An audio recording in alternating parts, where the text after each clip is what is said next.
যে আগুন ধরানো হয়েছে, এই গাছটি দান করেছেন ইন্দিরা স্বসহায়ক দল।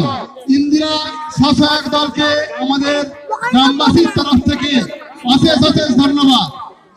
ওনাদের সমস্ত সদস্যকে আমাদের গ্রামবাসীর তরফ থেকে অশেষ অশেষ ধন্যবাদ।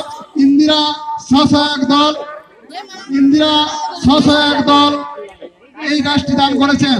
সুন্দর, এই সুন্দর লাল বাতি নীল বাতি জ্বলছে, আপনারা দেখতে পাচ্ছেন।